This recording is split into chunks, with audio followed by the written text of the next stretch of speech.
Kopfstand, der Podcast für PR, Kommunikation und neue Arbeit.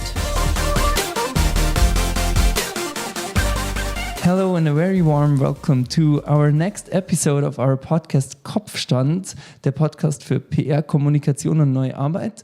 Again with another English episode. This time our topic is PR in Europe from a company's perspective. And we're talking with Iuliana from Netatmo, a smart home company based in France. She's PR manager and responsible for multiple European countries. And Iuliana, before you introduce yourself, does one single PR strategy work for a variety of European markets? Well, I would say that it doesn't. According to our experience, it is very important to adapt to every country and find the local strategy that fits best the country needs, because one country is very different from another. Medias there are also very different from another. So every single strategy needs adjustment and needs localization. So a very valuable insight right at the beginning. Now more to you, Iuliana. Could you maybe just introduce yourself and the scope of work you're doing at Netatmo?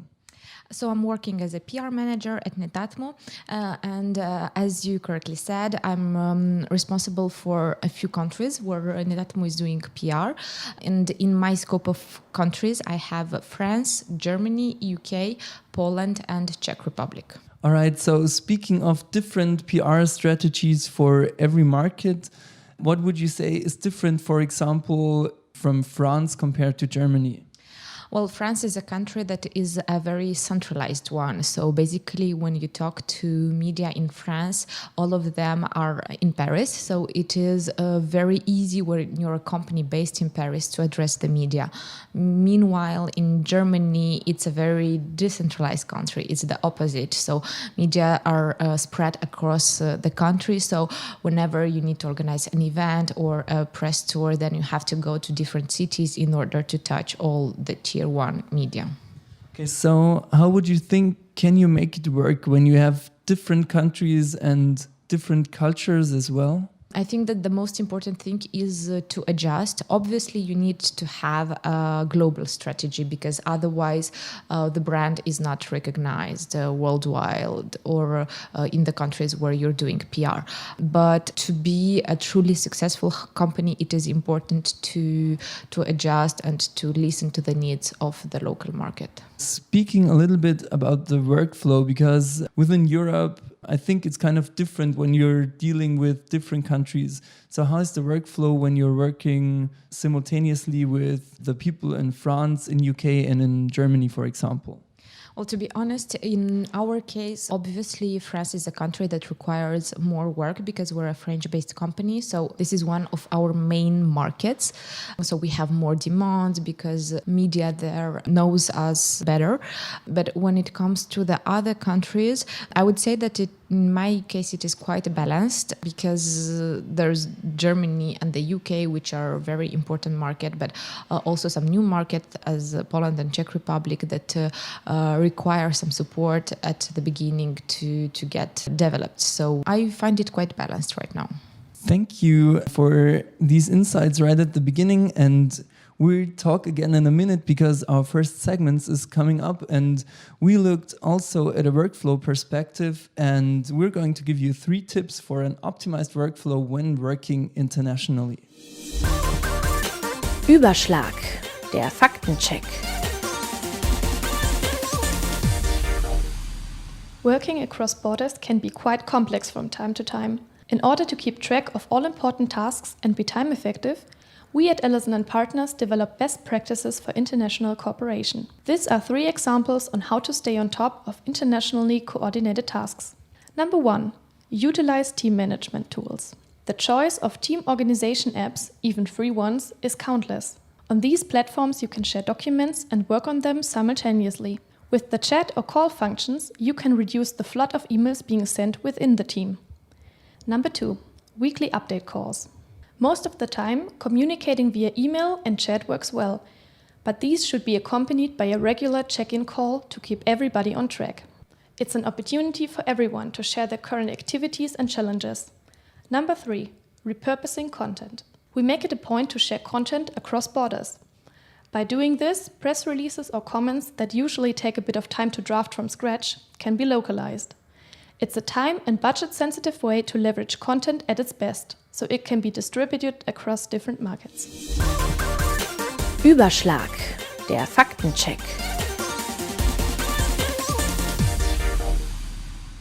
We're back with Iuliana, PR manager at Netatmo, and now we're going to talk about cooperation with different PR agencies in Europe. So what differences are there, say, working with a PR agency in Germany and then in the UK? Obviously, there are differences because every agency is single, to my opinion, and the agencies we're working with have different ways of proceeding. We try to implement global strategies, as I was saying, and even in the daily cooperation, I try to have the weekly calls, the monthly reporting that are all the same for every country. But then on daily basis, it is quite different because from time to time you can have, for instance, a product launch only in one country and that it requires more time and more attention, and then the needs are different, so it's not always the same. Right. One question to your personal experience. Did you ever have the thought, maybe like, oh man, this is working with the UK, why isn't this working in Germany? Or why are the people different here? Yes, I did quite often. If I think works in an European market, it doesn't mean it will necessarily work elsewhere.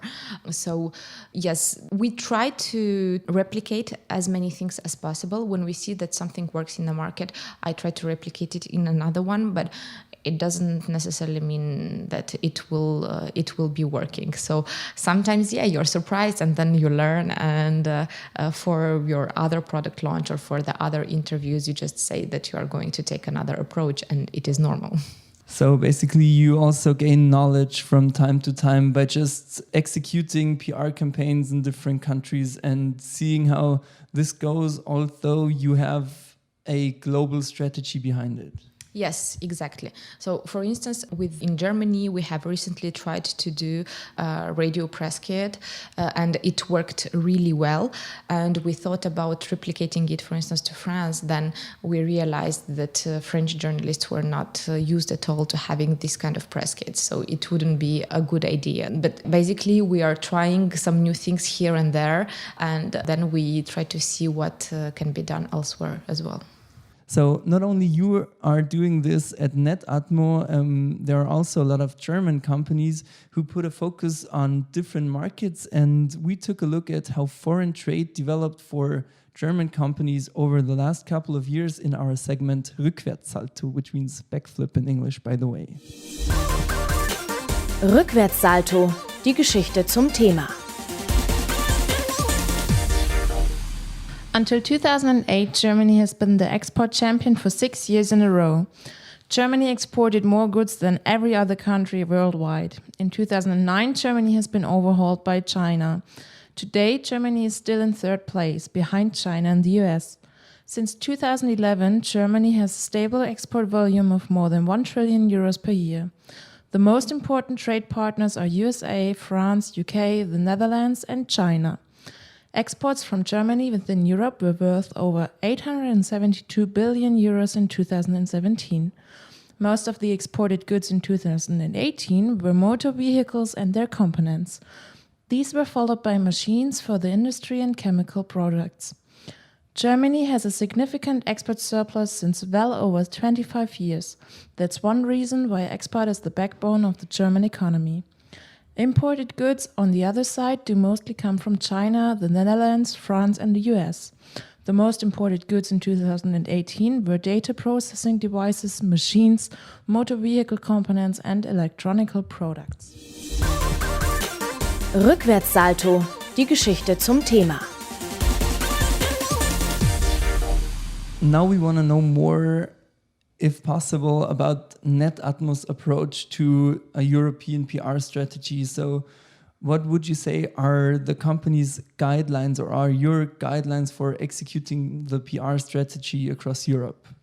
Well, at Netatmo, we define global PR objectives for all the European countries where we're doing PR. And once we do that, we define particular KPIs for every country. And obviously, we want to do it accordingly with the local media market. This is what makes more sense. So we will define KPIs in terms of quantity, but also quality of coverage, which is very important. And what about the key messages? I mean, you have several key messages defined and you want to execute it and, of course, bring it to attention in every country. Do you feel like these key messages have to be adapted for each country or at least localized a little bit in order for them to work? We try to keep them the same as much as possible to make sure that there is like a global voice of the brand, but we have to adjust them from time to time because we know that the demands of consumers in terms of smart home are not the same from a country to another. Like we know that, for instance, in Germany, consumers are very concerned about data security and privacy. And in our communication, we will try to communicate on what we do on those issues as much as possible. Because you're speaking of it, how do you think do cultural differences between the people in each country affect your PR strategy? I would say that they do affect us because there are some topics on which we will not communicate in some countries because we know that this will not be perceived very well and it is very important. And when you look particularly at the smart home market, what is interesting is that you see that there are some markets in Europe that are more mature than others. So you can talk directly about the product benefits, the competition, like what distinguishes a Netatmo product from another. While in other countries, the market is not that mature yet, so you need really to educate your consumer and like explain them what is a smart home, what is a smart home device, how does it work, and then afterwards go into the benefits and the competition. And also taking in mind the cultural differences that are perceived from our perspective and that are perceived from people on the streets, we actually went there, so on the street, and asked people what they think is typically German, for example, what they think is typically French or typically English. And this you can hear in our last segment called Purzelbaum. Purzelbaum, die Umfrage. Compared to Germany, people from the UK tend to communicate rather indirectly, so you always have to make sure not to miss anything between the lines. Normally French people are known that they are rather late. I think it's seen as being typically German, that Germans voice their opinion very directly, so they don't beat around the bush. When I was in London last year for a business exchange, what I noticed most was that everyone really tried to be polite. I think what's typical for German companies is to have very clear rules on everything. Purzelbaum, die Umfrage. Back to our last talking block, so to say, with Iuliana, PR manager at Netatmo. And we're talking a little bit about the future now, because with things like globalization, digitalization, influencers and social media, do you think PR will change over the course of the next years and go more towards a digital direction, and that maybe these traditional media outlets will lose in weight when it comes to share of voice? I think that PR never stays the same. So it has always evolved and it will continue doing so. Obviously, today we can see that there are new channels that are emerging. So yes, there is social media with YouTube, Instagram, Facebook, etc. There are also podcasts, one of which we are doing right now and that haven't existed before, but yet more and more people listen to it. So obviously, in terms of PR, you have to address this channel as well if you want to raise brand awareness awareness. So I believe that it is a domain that will always continue to evolve and adapt. I do not necessarily think that it means that traditional media such as TV and radio will completely disappear, or even print media. I think that they do have an important weight even right now, but there are going to be more channels emerging, yes. Is there a specific trend you see at the moment where you would also put more focus on? I think that it is very important to keep an eye on what is happening and make sure that as a company who wants to communicate, you do not miss a new emerging channel. But I also think that it is important not to leave aside the other ones. So yes, you need to find a balance between all of them. And I guess that everything depends on company's strategy. So according to that, one has to adapt his strategy and maybe choose one channel of communication rather than another. So one of the key takeaways is not closing yourself off from new technologies and new emerging channels, because that might be one efficient way to raise brand awareness or communicate your messages. Yes, but I think that one has to do that only if it's relevant. I don't think that you should address a new technology just because it is new and just, to tick a box.